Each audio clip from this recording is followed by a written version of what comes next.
Escuchábamos recién al gobernador de la provincia de Buenos Aires, la más grande del país, Axel Kicillof, diciendo que cada vez son menos los recursos y cada vez más las demandas o las exigencias a cubrir. Entiendo que ayer una comitiva de funcionarios del gobierno de la provincia se reunieron con Guillermo Franco, jefe de gabinete, para reclamarle fondos adeudados, ¿sí?, a la provincia, a los bonaerenses y a las bonaerenses que viven en la provincia.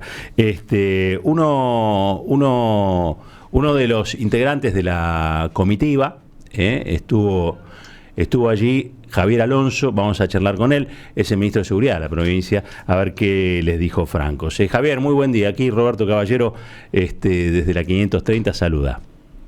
¿Qué tal? Buenos días, Roberto. Buen día, equipo. Gracias por atendernos, Javier. No, a ver, por favor. Reunión ayer con Francos, sí. ¿Se fueron con algo en las manos o con las manos vacías? Nos fuimos con la decisión, o sea, el gobierno, el jefe de gabinete nos transmitió la decisión de que nos van a transferir la obra de la autopista Presidente Perón, que para nosotros es importantísima. Claro, Vos recordarás que hacia fines del año pasado se terminó un tramo muy importante de la autopista, son 60 kilómetros aproximadamente, que unen Merlo con prácticamente La Plata. Estamos llegando hasta Presidente Perón, Guernica. Sí. Ahí empalmás con otra ruta, salís al camino de Echeverri. Nos falta un tramo más que une desde donde llega la autopista hasta Florencio Varela para empalmar con la ruta 36 y llegar hasta el puerto de La Plata, digamos. Pero es un anillo muy importante porque si ustedes se ubican, es donde están terminando las casas del conurbano, esa autopista, ¿no? La zona habitada del conurbano. Sí. Esto nos permite, que fue la idea, hace unos 10 días el gobernador publicó un decreto que creó el consorcio de la autopista Presidente Perón, que une a 12 municipios, y que esto nos da la posibilidad de planificar con un criterio urbanístico y de integración comunitaria el cuarto cordón del conurbano.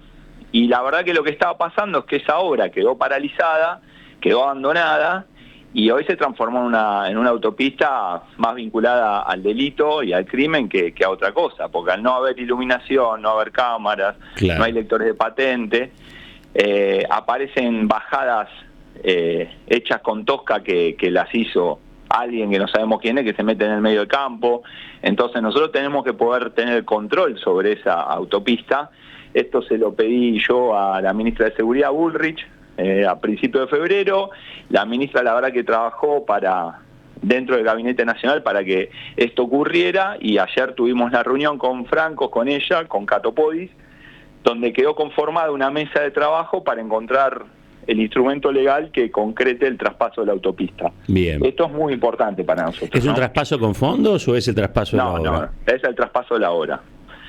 Ajá. Con los fondos estamos más complicados, ¿no? Claro, sobre todo en materia de seguridad, para que ustedes se den una idea, el Fondo de Fortalecimiento Fiscal que recibe la provincia, que está aprobado por una ley del Congreso, es un fondo creado con una ley del Congreso de la Nación, son más o menos en plata unos 520 millones de dólares por año que recibía la provincia, 44.000 millones de pesos por mes, y ese dinero venía a fortalecer todo el sistema de seguridad.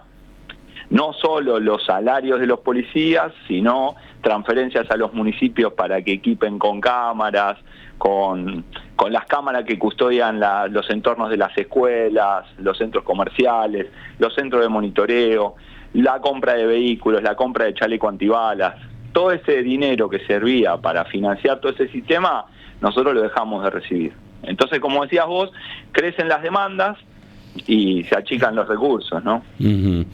¿Y qué impresión se llevaron luego de la reunión? Digo, más allá de esto, el gobierno, con el recambio ministerial, ¿tiene algún nuevo tono? Digamos, ¿está escuchando un poco más? Mira, a nosotros nos pasa que es como un gobierno que parece desentenderse de las cuestiones de los ciudadanos y del territorio, ¿no? Está como muy concentrado en la macroeconomía y parece que el único objetivo es bajar la inflación y que nos está generando una recesión importante. Y después tenemos diálogo. Franco es un ministro que tuvo diálogo permanente con la provincia. La ministra Burrich también. Estamos haciendo un trabajo de coordinación en materia de lucha contra el narcotráfico, fundamentalmente importante, pero después con la parte de cuando hablamos de plata, el diálogo se corta.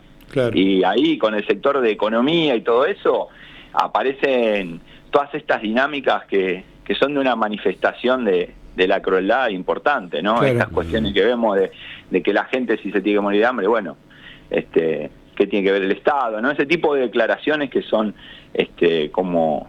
como muy raras. Nosotros no estamos acostumbrados a que el Estado se corra de todo, ¿no? Claro.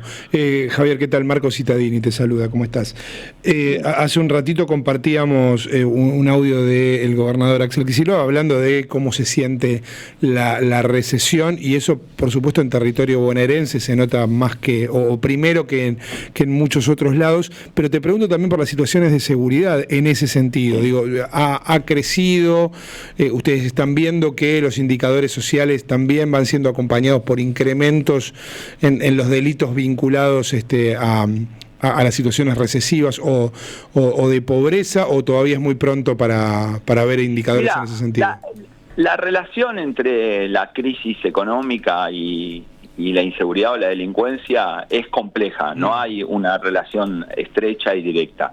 Lo que yo te puedo, o sea, lo que nosotros sabemos es que cuando se da una situación de crisis, de crecimiento exponencial de la desigualdad, como está pasando en estos momentos, la sociedad se rompe y eso genera con una ola que se va a ver dentro de 2 o 3 años de mayor incremento de la violencia y de la inseguridad. No es inmediato. Acordate que toda la salida de la convertibilidad, el mayor indicador de violencia lo vimos en 2005, 2006, claro. No fue inmediato. Claro. Lo que vos ves, lo que se puede observar hoy, se incrementaron muchísimo todos los robos que tienen que ver con los minerales, el robo de cables, por ejemplo, que vimos que hubo un montón de personas que fallecieron, que quedaron electrocutadas. Terrible. En ese contexto. Se roban campanas de iglesias, por ejemplo, para reducir el bronce. Después ves robos en supermercados, en almacenes, y después lo otro que pasa es que hay menos plata en la calle, entonces ese arrebato es reemplazado por tal vez algún robo con más inteligencia, identificar quién tiene valor en la casa, porque vendió un auto, porque vendió una casa, porque vendió vacas en el interior, y entonces por ahí no tiene la vivienda, no está, alguien se entera de ese dato, lo circula, la vivienda no tiene alarmas o es vulnerada por los delincuentes y se meten a buscar dinero. Esa es la mutación que nosotros vemos. Lo otro que vemos, que por ahí está más asociado a todo el proceso inflacionario, es un incremento muy importante de la violencia, que no tiene, o sea, es un factor que corre sobre la delincuencia, pero que tiene que ver con la violencia a la hora de las relaciones interpersonales, ¿no? El 75% de los homicidios se producen entre personas que se conocían previamente, y eso se nota muchísimo, digamos. Entonces tenemos que construir una dinámica de prevención de la violencia que no la va a prevenir la policía, porque no es el actor que tiene que resolver eso. Nosotros con la policía administramos lo punitivo, encontramos a aquel que transgrede la ley, lo ponemos a disposición de la justicia, podemos prevenir, estamos patrullando, tenemos cámaras, trabajamos en eso. Ahora, que alguien decida matar a otra persona, y la policía no va a resolver eso, ¿no? O sea, tenemos que trabajar en un montón de factores de integración comunitaria, de inclusión, de educación, de cultura, para tratar de mejorar la forma en que convivimos. Y eso está estrechamente relacionado con el modelo social, con el modelo cultural, con el modelo económico.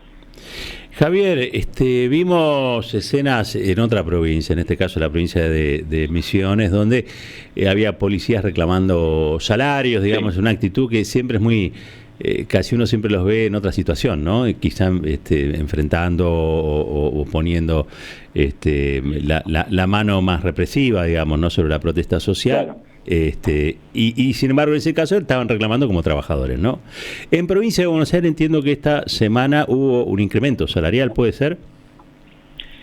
No, en provincia de Buenos Aires los incrementos, mira, cuando nosotros llegamos a la gestión, sí, nos encontramos con que la policía había perdido el 35% del salario de la gestión de Vidal. Una Vidal que en campaña les prometió darles el mismo sueldo que la metropolitana, les dijo que les iba a dar OSDE, Sí. que les iba a dar un montón de cosas, y cuando terminó su gestión los policías ganaban en promedio 35% menos de poder adquisitivo que los docentes, que la administración pública, que los judiciales.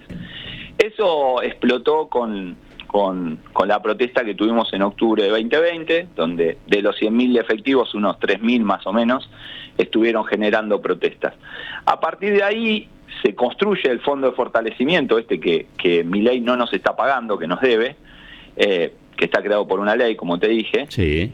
y empieza a darse una recomposición salarial. Hoy la policía de la provincia de Buenos Aires, en promedio, está ganando un 15, un 20% más que agentes de la Policía Federal. Entonces, la policía de la provincia ve que el gobierno provincial está haciendo un esfuerzo por tratar de mantener el poder adquisitivo de sus salarios. Como decía el gobernador, los recursos cada vez son menos y las demandas crecen más. Sí, sí. Pero la situación de la policía de provincia es la misma situación que la de los maestros, que la de los empleados públicos, que la de los comerciantes, la de la clase media, que estamos viendo cada día como perdemos poder adquisitivo porque aumenta el combustible, porque aumentan los alimentos, porque aumentan los medicamentos, porque todo se desquició. Claro. Entonces, esa situación se da. Nosotros este mes lo que dimos, a lo largo del año, hubo 60% de aumento de sueldo, porque cada mes el sueldo fue incrementándose de acuerdo a la inflación para toda la administración de la provincia. En el caso de este mes lo que dimos fue un aumento en las horas cores, que son las horas adicionales.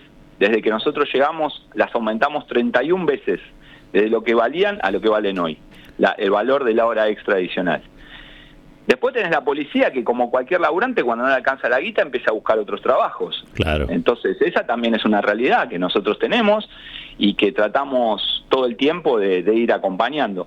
Lo que tenemos que tener claro es que la policía no tiene permitido tener un sindicato, no tiene permitido generar esas protestas, y ahí lo que es importante es la responsabilidad de la conducción de la policía, de los jefes, y la responsabilidad de los funcionarios políticos en ir comprendiendo cuál es la situación y tratando de tomar medidas para acompañar esa situación. Y eso es lo que estamos tratando de hacer. Javier, muchísimas gracias por este contacto aquí con la 530. Gracias por atendernos. Gracias a ustedes, un abrazo. Fuerte abrazo. Era Javier Alonso, el ministro de Seguridad de Axel Kicillof. En este caso, parte de la comitiva que ayer se juntó con Franco, ¿no? Guillermo Franco, el jefe de gabinete. Le han cedido una parte, el tramo final de la obra que es esta autopista de circunvalación, ¿no? La primera es la General Paz, claro. Y después vamos a tener esta que va a ir directamente, vas a poder ir de la zona norte a La Plata sin cruzar por la ciudad de Buenos Aires, lo cual ya es un avance enorme. Le dan la obra, no le dan la plata. Le dan la obra, no le dan la plata.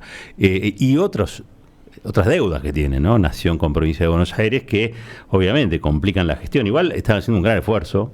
La provincia nos comentaba, también lo que están haciendo ahí con las policías. Tengo un datito nada más para darles, cambio un poquito de tema, aunque tiene que ver.